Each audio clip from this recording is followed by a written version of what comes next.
გვარების წარმოშობა უძველესი დროიდან იღებს სათავეს და საქართველოც, როგორც იმ ძველ ცივილიზაციათა შემოქმედი ხალხის ქვეყანა, ღრმა ფესვების მქონე გვარებით იწონებს თავს. ჩვენი გვარებიც, როგორც ბევრი სხვა ხალხებისა, ძირითადად ადამიანთა სახელების, მეტსახელების, სადაურობის პროფესიის და სოციალური მდგომარეობის მიხედვით წარმოიშვა.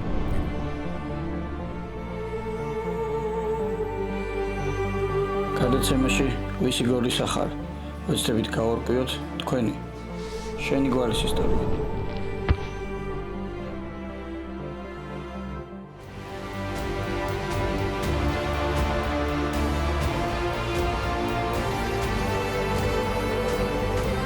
ქალაქ ბათუმში სასტუმრო აისში ვიმყოფებით და აქედან ვიწყებთ მახარაძეების გვარის კვლევას. ახლა ბატონ მამული მახარაძეს შევხვდებით, რომელიც გაგვესაუბრება თუ საიდან არიან აქაური მახარაძეები.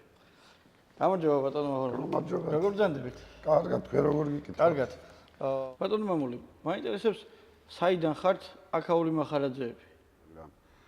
აჭარაშიც ქალაქში ვართ ნაწილი ხელვაჩაურის რაიონში, ქედაში, შუახევში და ხულოშიც. თქვენი წარმოშობის ადგილი თქვენ ბათუმში დაიბადეთ თუ საიდან ახართ თქვენი სოფელი ძირითადად? მთაში, ხულოს რაიონის სოფელ ჩაოში. სოფელი ჩაო? დიახ. ჯერ არ მსმენი ამ სოფელზე და უცვლელად მოვინახულებ. სასურველი იქნება იქ ჩვენ ლამაზ წარმომადგენელი გახლავთ ბატონი, ჩემი ბიძაშვილი თამაზი თომა მახარაძე, რომელიც გიმასპინძლებთ სულითა და გულით.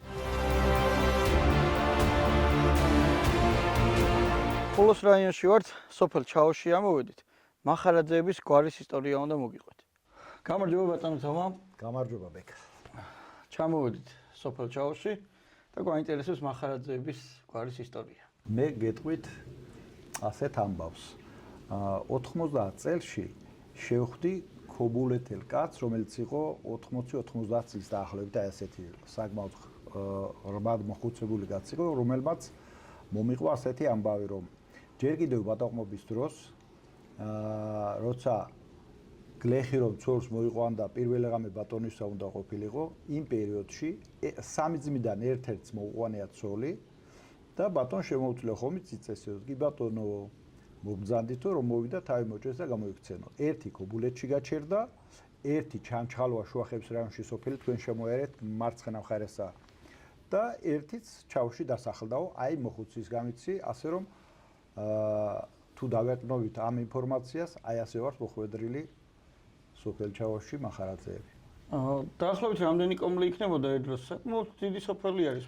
მაღალმთიან აჭარასთან შედარებით. ფაქტია რომ ახლა არის დიდი რა მე ასე ვთქვათ კვლევად ჩავატარე ჩემი სოფელთან დაკავშირებით 85 სახლი დგას, თუმცა სამწუხაროდ ზამთარ-ზაფხულ ცხოვრობს 34 და მუდმივად რომ ცხოვრობს ასე ვთქვათ. 27 დაკეტილია და 24 ზაფხულში აი იხსნება, ვთქვათ, რამდენიმე 24 სახლი ესეთია, რომელიც ზაფხულობით სტუმრობენ და ხსნიან და მახარაძეები რამდენი იქნებით? მახარაძეები საკმაოდ მნიშვნელოვანი წილი ვიყავით, თუმცა საკმაოდ ბევრი უკვე წასულია სხვადასხვა საქართველოს სხვადასხვა კუთხეებშია გადაბარგებული. აქაც არიან ჯერჯერობით, თუმცა თავის დროზე ორი გვარი იყო უფრო უმრავლესობაში, ცეცხლაძეები და მახარაძეები. მაინტერესებს ომის მონაწილეები, მეორე მსოფლიო ომის პირველი მსოფლიო ომის მონაწილეები თუ იყვნენ მახარაძეები? მამაჩემის ბიძაშვილი დაიღუპა ქერჩში. ამ სოფლიდან დაახლოებით რამდენი მახარაძე იქნებოდა წასული? ამ სოფლიდან სულ წასული იყო 4 და მაქედან 3 მახარაძე იყო. აბა. კარგი მანჯოთ მახარაძეებს. დააგლოცავთ, მადლობა. ასეთი კარგი დაინტერესებისთვის ზოგადად ქვეყნისთვის საშუური საქმეა, როცა ძირი ირკვევა როგორ არის და ასე შემდეგ, გენეალოგიის გამოკვლევა თითოეულ გვარს ძალიან მისაბაძ და კარგი საქმეა. გაიხარეთ გამრავლით მახარაძეებო. წერალს საზოგადო მოღვაწე აკაკი მახარაძეს ვესტუმრეთ, რომელიც მეტ დეტალს მოგვაწვდის მახარაძეების შესახებ.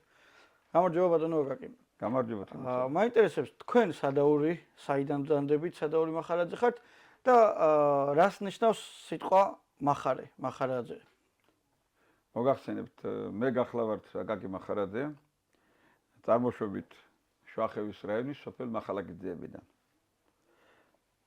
სიტყვა მახარა არის მშობლისმიერი საკუთარი სახელი, რომელიც დასტურდება ჩვენ წელთა აღრიცხვამდე პირველ საუკუნეში და პონტოს სამეფოს მეფეს მიტრიდატე მე-6-ს უფროს ვარს ერქვა. მაინტერესებს თქვენი სოფლის, სადაც ვიმყოფებით ახლა, თქვენი სოფლის გამოჩენილი ხალხის შესახებ რას მოგყვებით? თქმა უნდა, მახარაძეები ცნობილი არიან ყველა მიმართულებით, პოლიტიკაშიც, განსაკუთრებით სამხედრო საქმეში, სამედიცინო საქმეში. ჩვენ ყავდა 30-მდე სამხედრო მოსამსახურე სხვადასხვა რანგის. ომის გმირები იქნებიან თქვენი გვარის წარმომადგენლები? კი, ყავს დიდი სამამულო ომის მონაწილე, ბატონი მიხეილ მახარაძე, რომელიც 4 წლის განმავლობაში ფრონტზე იყო დანარჩენ 6 მახარაძეებელთან ერთად, ერთადერთი გადაგვირჩა საბედნიეროდ და დაგვიბრუნდა და რა თქმა უნდა ის ყველა ტიტულს ატარებდა. უახლოესი ყავს რა თქმა უნდა გამოჩენილი მახარაძე, ფრიდონ მახარაძე, რომელიც აფხაზეთის ომის დროს ბატონ ჟიული შარტავას პირად დაცვაში იყო როგორც ოფიცერი, ცვლის უფროსი იყო და ჟიული შარტავასთან ერთად იქნა დახვრეტილი და ერთი პერიოდი რა თქმა უნდა იყო როგორც უგზო-უკვლოდ დაკარგული, იცით კანონმდებლობით 10 წლის შემდეგ აღიარება ხდება როგორც გარდაცვლილი და დღეს ახალაგიძების საჯარო სკოლას მინიჭებული აქვს მის სახელი. მაშინ მე თქვენ ძმასთან გადავინაცვლებ ბატონ ვლადიმერ მახარაძესთან და კიდევ უფრო მეტ დეტალს ავაზუსტებ რა.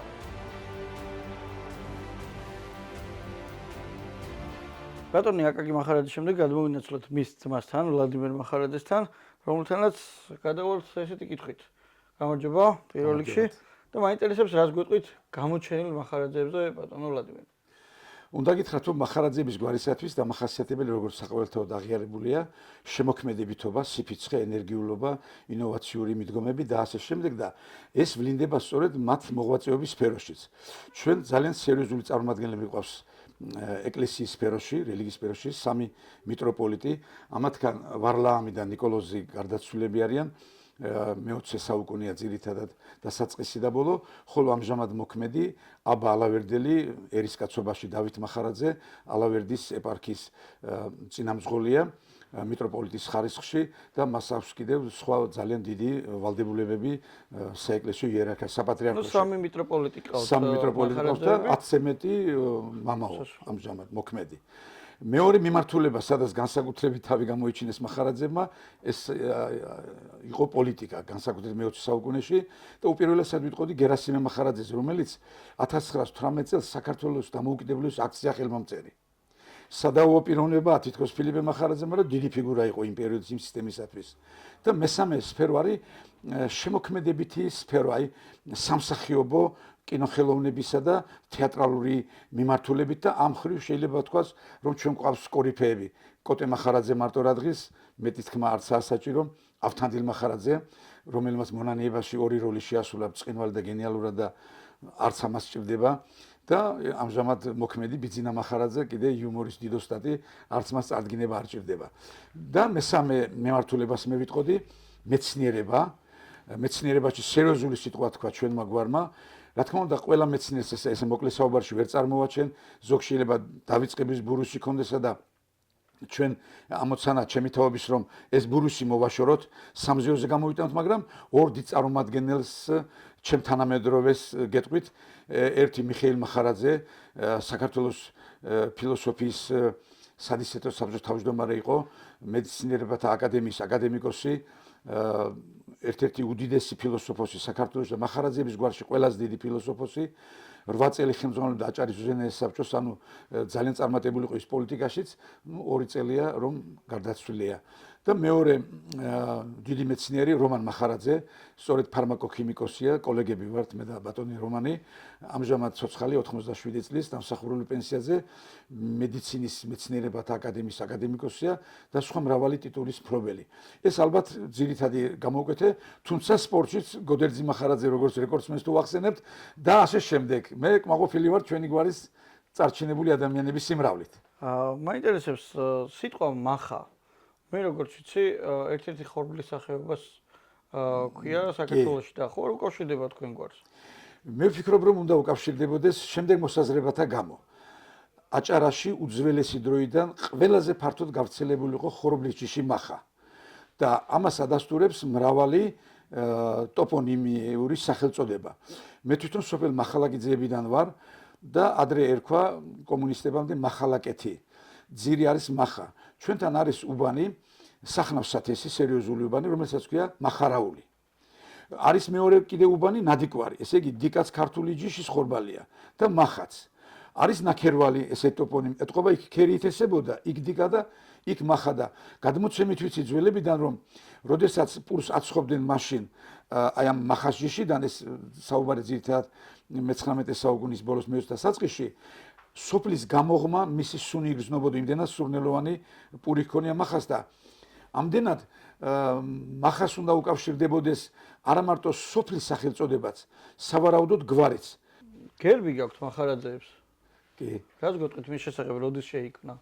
ეს გერბი შეიქმნა 2019 წელს და გერბის შექმნას ბიძგი მისცა იმან რომ შეიქმნა სრულიად საქართველოს მახარაძეთა საგვარეულო კავშირი. იყო ადრე შექმნილიც ეს კავშირი არის საუკუნის დასაწყისში შექმნილი კავშირის მემკვიდრე და გაგრძელება. ეს კავშირი დღემდე მოქმედებს ძალიან ნაყოფიერად და სწორედ გერბის შექმნას დაუკავშირდა. საინტერესოა ის რომ გერბის ასე ვთქვათ დევიზად ჩვენ ავიღეთ ორი სიტყვა ღირსება და ერთობა. მაინტერესებს კიდევ სად არიან მახარაძეები გავრცელებული გვარი? აჭარის რეგიონში ყველა მუნიციპალიტეტში ჩვენი საგვარეულო კავშირის დიდი ბირთვია გურული მახარაძეების სახით წარმოდგენილი. ანუ მე აქედან უნდა დავიძრა და გურიული მახარაძეების სასურველია ბევრ ღირსეულ მახარაძეს შეხვდებით და იქაური შტოს ისტორიაც ძალიან საინტერესოა. დიდი მადლობა, ჩვენ აქედან დავიძრებით და გურულ მახარაძეებსაც გაგაცნობთ.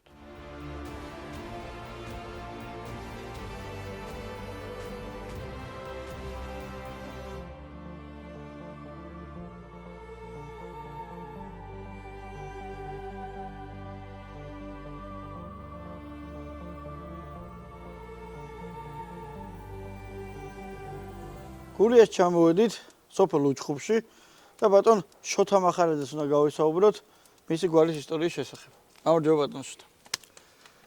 მაინტერესებს როგორ მოხდით მახარაძეები ამ ხარისში.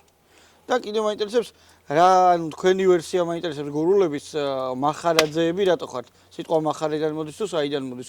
აჭარლებმა თავისი ვერსიები გითხრეს. თქვენი მაინტერესებს. რა შეეხება გვარს, ჩემი აზრით უმეტესობა ქართული გვარების მოდის სახელებიდან და ამიტომ მე მგონია რომ უფრო მახარე სახელიდან მოდის ეს ყველაფერი, თუმცა ბევრი სხვადასხვანაირად ფიქრობს და ყველას მისი აზრი აქვს, მაგრამ მე ასე მგონია რომ სახელიდან მოდის და ერთი ჩემი მეგობარია და ის ამბობდა მახარეო პირველადო ქრისტეს დაბადება რო ახარესო იმასო მშობლებსო ქრისტე დაიბადაო იმ მახარედან მოდისო ჩვენი გვარიო მაგრამ ანუ პირველი საუკუნიდან მოდის ჩვენი გვარიო ასე გამოდის ახლა მაგიღმა ერთმანეთის ხო და მე როგორც ვიცი ჩემი წინაპრებისგან ჩვენი გვარი საერთოდ მოდის მესხეთიდან და როცა იქედან მესხეთიდან ხალხი დაიძრა იყო ისტორიის პერიოდი როცა გურიას და აჭარას მესხეთის სამთავროში შედიოდა მაგრამ როცა მოხდა გაყობა თურქებმა რომ დაიკავეს მესხეთის ტერიტორია, იქედან წამოვიდა ბევრი გვარები, რომლებიც დღეს გურიაში ცხოვრობენ, იმერეთში და სამეგრელოში.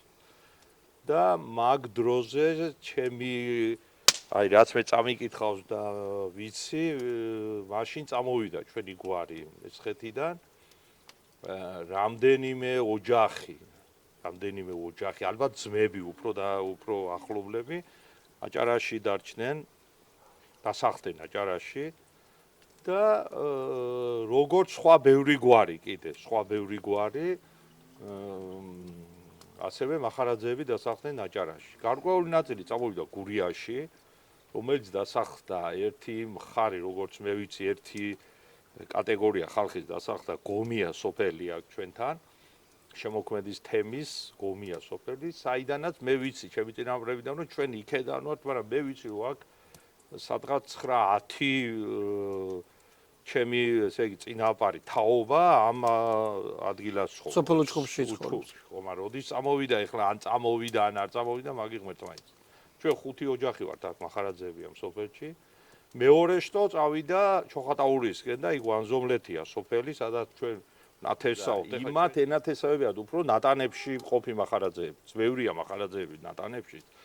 და მე მახსოვს კოტე მახარაძიდან. კოტე მახარაძესთან შენახვედრი ვარ რამდენჯერმე მოსკოვში. მეც მუშაობდი, მსახურობდი და მაშინ ბატონმა კოტემ თქვა, რომ ესე იგი ერთი ანზომლეთის ჩოხატაურის ნატანების მახარაძეები უფრო ახლო ხო ერთი ძირიდან არიან.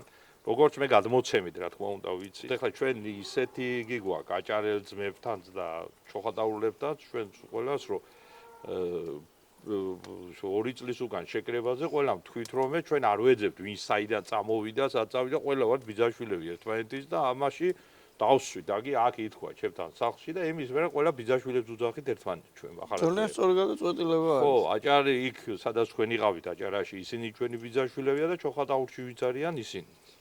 იქ ძალიან კაი კაცი გვყავს ამ ზონებში, მამაო მიქაელი, რომელიც ძალიან ჩაბმული ამაში, მოკლედ ძალიან და დავდივართ ხოლმე ხშირად ვართ იქ ამ ზონებში და აქაც მოდიან და აჭარაშიც ხშირად ჩავდივართ. სასულიერო პირი ახსენეთ, სასულიერო პირები არიან თქვენ გვერდში? ბევრი იყო სასულიერო პირები, სხვათა შორის ჩემი დიდი ბაბუაც სასულიერო პირი იყო.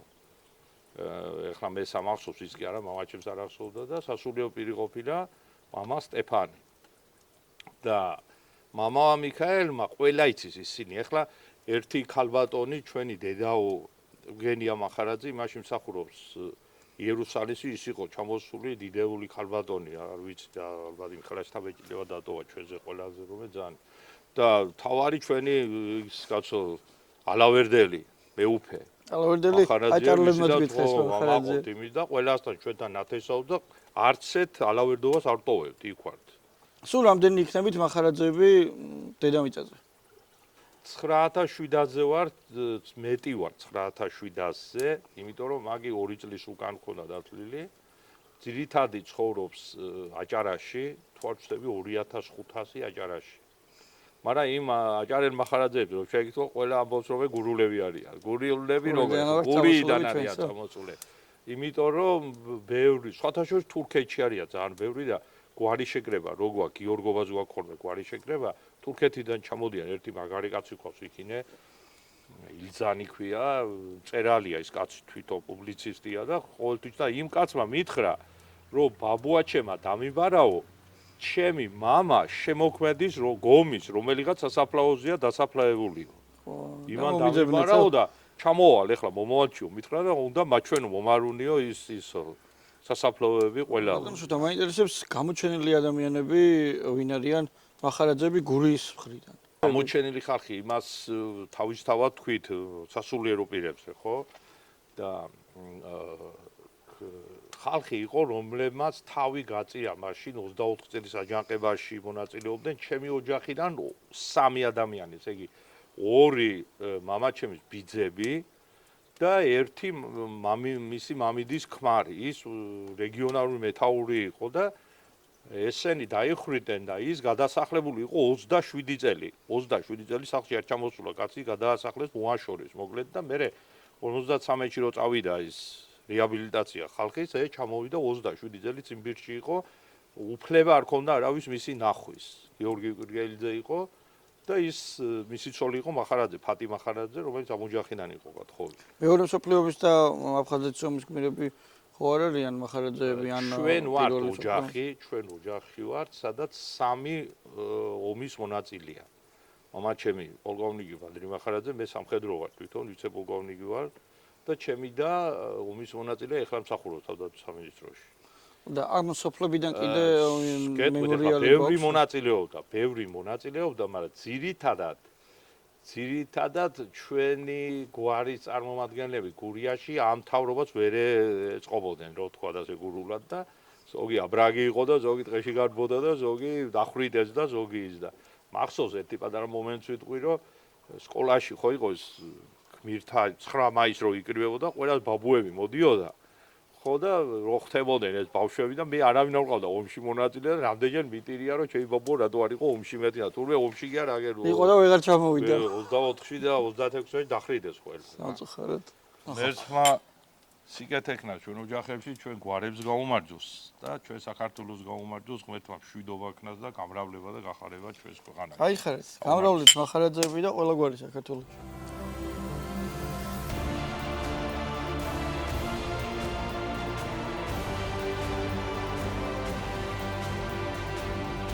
მახარაძეების გვარის კვლევა მაღალმთიანი აჭარიდან დავიწყეთ. შემდეგ გურიაში აღმოჩნდით. გურიიდან კი ალავერდის მონასტერში ჩამოვედით კახეთში, სადაც მიტროპოლიტ დავით მახარაძეს გავისაუბრეთ. ალავერდში საეპისკოპოსოს სახელში ვიმყოფებით მიტროპოლიტ მეუფე დავით მახარაძესთან. დაგლოცეთ მეუფეო. ერთმანეთს დაგლოცოთ, წმინდა ნინოს ლოცვა შეგეძიოთ. კაიხარით მეუფეო, ჩვენ ჩამოვედით თქვენ გვართან დაკავშირებით. კახეთს ვესტუმრეთ, ვიყავით სოფელ ჩაოში, ვიყავით მაღალმთიან აჭარაში, ბათუმში, გურიაში და ჩამოვედით თქვენამდე კახეთში. მაინტერესებს თქვენ სადაური მახარაძე ბრძანდებით? ესე იგი ჩვენი მშობლები, მამა და მისი ოჯახი თბილისში გადმოვიდნენ, ასე ვთქვათ, მე-20 საუკუნის დასაწყისში. მე-19 საუკუნის ნაწილის გადმოხვათ. ისე წარმოშობით ვართ გურიიდან, სოფელი სამება. როგორი კარგი სახელია. და სოფელი სამების, ასე ვთქვათ, მკვიდრნი ვართ. დღესაც ჩვენი ბაბუის, ანუ მამაჩემის მამის სახელი ადგილსამყოფელი ცნობილი არის თუ საცახლობდნენ. ალბათ ეს ის პერიოდია, როდესაც ჩვენმა ქვეყანამ დიდი ქართლები გადაიარა. მე-20 საუკუნის ეს პირველი ნახევარი განსაცდელებით სავსე იყო. ალბათ ბევრი გვარი, ბევრი ადამიანი ესე მოგზაურობდა საქართველოს სხვადასხვა კუთხეებიდან ქალაქისაკენ. აი ამ პერიოდში ჩვენი მშობლების ოჯახი გადმოვიდა თბილისში. მაინტერესებს თქვენ მოღვაწეობის შესახებ, რომ გითხრათ, საიდან დაიწყეთ სასულიერო პირობა და ახოდით მაღალ იერარქიაში. ესე იგი, ჩვენ თბილისში დავიბადეთ, გავიზარდეთ. სამი ვართ ძმები, მე ვარ შუათანა, უფროსია გიორგი, უმცროსი ზაზა. თბილისში დავამთავრეთ საშუალო უმაღლესი სასწავლებელი. 1976 წელს ჩავაბარე პოლიტექნიკური ინსტიტუტის არქიტექტურის ფაკულტეტზე. დავამთავრე ფაკულტეტი არქიტექტურის, ასე ვთქვათ, პროფესიით და შემდეგ პირველი სადაც რომ მოგვიწია სამსახური უმაღლესი დამთავრების მერე იყო ძეგლდაცვის სამმართველო და იქ მეოთხე სახელოსნო იყო საარესტავრაციო, იქ მოგვიწია სამსახური. მცირე ხნით, რადგან მერე ქვეყანაც დაიშალა და შემდეგ უკვე დავით გარეჯის მუზეუმ ნაკრძალის თანამშრომლად, უფროს მეცნიერ თანამშრომლად, ესე მოგვიწია დავით გარეჯი, ესა უკვე 1984 წელი. და იქიდან მოყოლებული შეიძლება ითქვას, რომ სულიერი დაავადება ჩვენი მოხდა დავით გარეჯში. შემდეგ იყო პერიოდი, როდესაც უწმინდესი და უნიტარესი ილე მეორე, ჩვენი კათოლიკოს პატრიარქი ფიქრობდა, გაკეთებული იყო ხელნაწერი წიგნი წმინდა წერილის სახარების ოთხთავის და ეძებდნენ კანდიდატს, რომელიც ამ დიდ სამუშაოს შეასრულებდა ხბოს ტყავზე. მაგრამ ამ პერიოდში თბილისში ყოფნის დროს, ეს არის 1991-92 წლები, როდესაც პირველად მოხდა ჩემთან სახარების წიგნი, უღდეს იყო სტოკჰოლმის სახარება, ეგრეთ წოდებული ახალი ქართულით. წავიკითხე, რამაც ეს წიგნი რამაც დიდი შთაბეჭდილება მოახდინა. მაგრამ ეს წიგნი იყო ნათხოვარი, ის პერიოდი იყო ჯერ კიდევ, როცა რომ შეიძლება ასეთი ლიტერატურის ქონის ან დარების გამო შეიძლება რაღაცა განსაცდელი შექმნოდა ადამიანს. ვთხოვე იმ ადამიანს, ის მათხოვე ეს წიგნი, რომ გაეხარძლივებია ეს წიგნის ჩემთან ყოფნა, რათა გადამეწერა ჩემი ხელით ჩემთვის საკუთარი სახარება. ეს ამბავი ჩვენი ოჯახის ახლობლებმა იცოდნენ და როდესაც გარეჯეში ამ წიგნზე მუშაობდი, ეს იყო ენციკლოპედია რო გამოდიოდა ქართული ენციკლოპედია დაახლოებით იმ ფორმატის სუფთაფურცლებით შედგენილი წიგნი. და იმ წიგნში წერდი. უთხრეს პატრიარქს, რომ აი ესეთი ადამიანია, რომელიც გარეჯში ოჯახთან ერთად არის და წერს სახარებას. და მაშინ პირველი შეხვედრა იყო ჩვენი კათოლიკოს პატრიარქთან, რაც გახდა მართლა საფრთხო ნიშანი და წყალობა იმისა, რომ მე რწმენაშიც უფრო გამტკიცებული ვიყავი და ჩემგან, ასე ვთქვათ, მოულოდნელად, ჩემგან დამოუკიდებლად პატრიარქმა ალბათ ღვთისწინაშე ილოცა და მისი ლოცვა-კურთხევით მოხდა ჩვენი საეკლესიო ცხოვრების გზის დასაწყისი. მეფე თქვენს გარდა ორი მეფე იყო კიდე ხო მახარაძეები. მათ შესახებ რას გეტყვით? მათ შესახებ ბევრი არ ვიცი, სმენია. ერთი რა თქვა უნდა, მეფე ვარლამი მიტროპოლიტი იყო 19 საუკუნის და 20 საუკუნის სასულიერო პირი, მეფე ნიკოლოზი უკვე ჩვენი, ასე ვთქვათ, პერიოდის 20 საუკუნის 70-იანებიდან, ასე რომ ვთქვათ, 21 საუკუნეშიც გადმოსული. მეფე ვარლამი შემართული იყო თავისი საეკლესიო მსახურებით, იყო ერთგული კათოლიკოს პატრიარქის და ქართული ეკლესიის. იქ ეს პერიოდი არის, როდესაც ყველაფერი ეკლესიის საპირისპირო ძალები ძალიან აქტიურები არიან. და ის პერიოდი ჩვენი პატრიარქის სიტყვას დავესესხები, იმ პერიოდის ყველა მღვდელმთავარი და პატრიარქი შეიძლება ითქვას, რომ არიან მოწამენი. იმ ძიმე პერიოდის, ვინც გამოიარა. მეფე ნიკოლოზი ასევე იყო ჩვენი ეკლესიის ერთ-ერთი გამორჩეული პირი, იყო საგარეო საქმეთა გაყოფილების ხელმძღვანელი, იყო განათლებული ადამიანი და შემდეგ მოხდა რაღაცა, ზუსტად არ ვიცი, და შემდეგ მან უბრალო ბერობაში არ დაუტოვებია საეკლესიო მსახურება, იყო ტაძარში მე დავიცნეთ.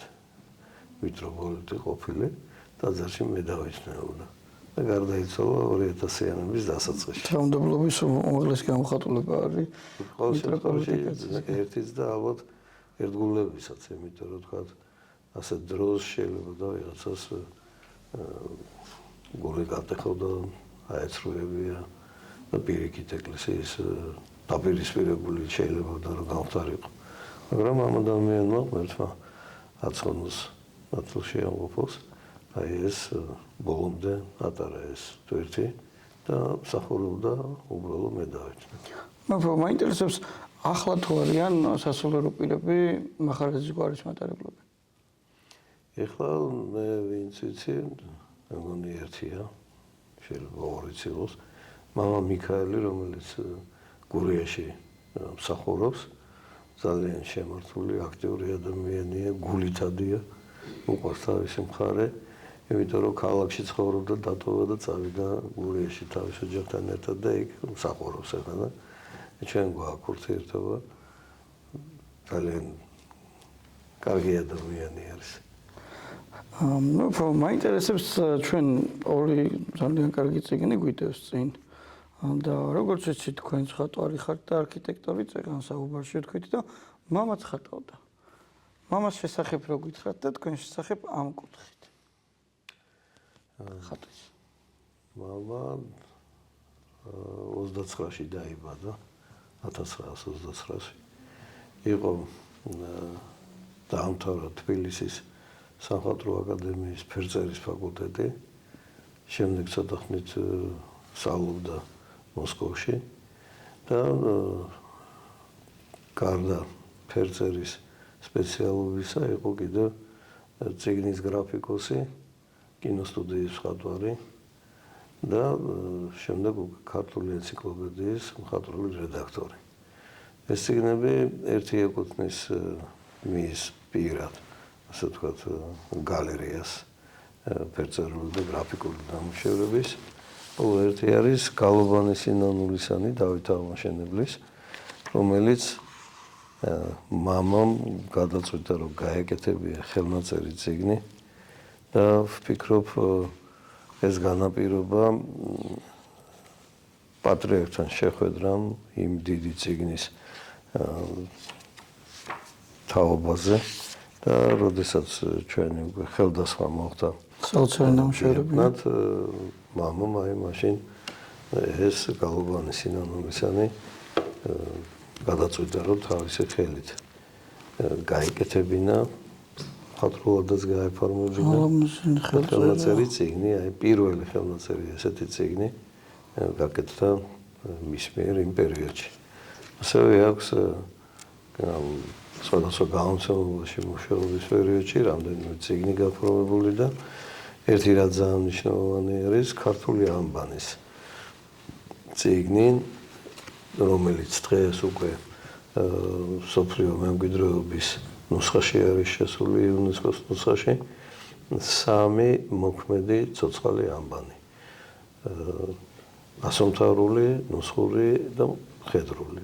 ეს წიგნი მე ესე გამოვყოფდი, თორე სხვა ესე მრავალი წიგნი აქვს. ანუ მამას ასოებით არის დაილუსტრირებული. მამას გაფორმება არის, უბრალოდ ეს წიგნი მეცნიერების მხრიდან ეკუთვნოდა მიზღვნილი იყო ამ ანბანთან დაკავშირებული და ის როგორც მხატვრული რედაქტორი და მხატვარი წიგნის, ისე არის ავტორი იმ წიგნების. მოიფო თქვენი ხელდასხმა როგორ მოხდა?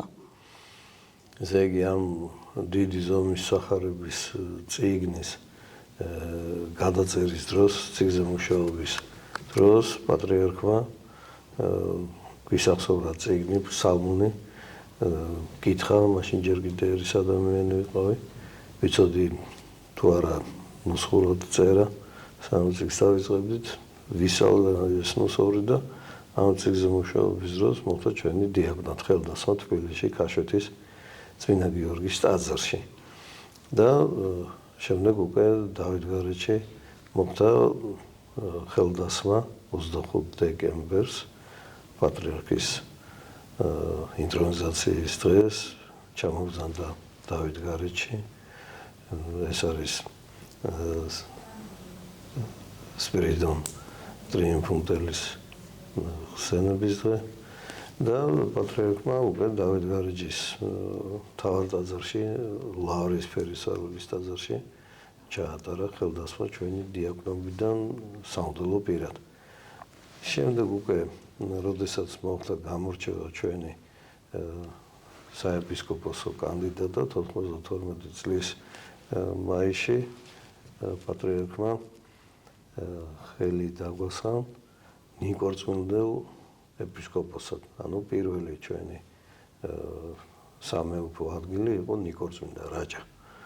და სვეცხოველში ასეთი სიტყვები ბრძანა ჩვენო პატრიარქმა, რომ დავით გარეჯელმა გაზარდა და წმინდა ნიკოლოზ ჩააბარა. ნიკორწმინდელი ვიყავით 6 თვის განმავლობაში. შემდეგ მოხდა ჩვენი გადაყვანა ბოდბის ეპარქიაში, იქ ვიყავით 7 თვის განმავლობაში და ბოდბის ეპარქიიდან 93 წელს უკვე ალავერდის ეპარქიაში. და იმის შემდეგ 93 წლიდან მოყოლებული ვართ ალავერდის ეპარქიაში. ძალიან დიდი მადლობა მეფო ამ ინფორმაციისათვის და რა სიტყოდით მახარაძეებს? ჯერ თვითონ გვარიც ისეთი არის, რომ მახარაძე ეს გვარი ძირში ატარებს სიხარულს, ხარებას, მახარებლობას. უსურვებდი ერთ თავს, რომ ყოველთვის მათი სიტყვა და საქმე იყოს გულის გასახარელი, ღვთისთვის მოსაძონი და სამახარებლო. თუ სულიერ და თუ ფიზიკური საქმის შემთხვევაში. და უსურვებდი ღვთისმსახურებას, სამშობლოს სიყვარულს და მოყვასისათვის დაუღალავ მულჩაუხრელ შრომას. გაკურთხეს მე უფერო რომ კარგი გამოგვივიდეს მახარაძეების გვარის ისტორიაზე გადაცემა და ამით გემშვიდობებით და მახარაძეებო გთხოვთ გამოიწერეთ YouTube არხი ვისი გორისახარა. გვარი მახარაძეს სახელ მახარესთან არის დაკავშირებული, რაც სიხარულს უკავშირდება. წარმოშობილია სავარაუდოდ სამცხე-ჯავახეთიდან. გვარი მიგრაციის შემდეგ გურიაში დაფუძნდა და გამრავლდა. მათი შთამომავლები თავად აზნაურობასთან დაპირისპირების გამო მაღალმთიან აჭარაში გადავიდნენ საცხოვრებლად და აჭარის თითქმის ყველა სოფელში გამრავლდნენ. მათ დიდი წვლილი აქვს შეტანილი სხალთის მონასტრის აშენებაში. გვარი გამოირჩევა მეცნიერებით, მსახიობებით, ხატვრებით, მუსიკოსებით და სხვადასხვა სფეროში მოღვაწე მამულიშვილებით. აღსანიშნავია, რომ გვარს ყავს მოქმედი მიტროპოლიტი აბა ალავერდელი, დავით მახარაძე, ხოლო მე-20 საუკუნეში ჰყავდა ორი მიტროპოლიტი ვარლაამ და ნიკოლოზ მახარაძეები. საგვარეულო ყოველწლიურად გიორგობის დღის აღსანიშნავად იკრიბება რა დროსაც ამ შეკრებას თურქეთის ტერიტორიაზე მცხოვრები მახარაძეებიც უერთდებიან.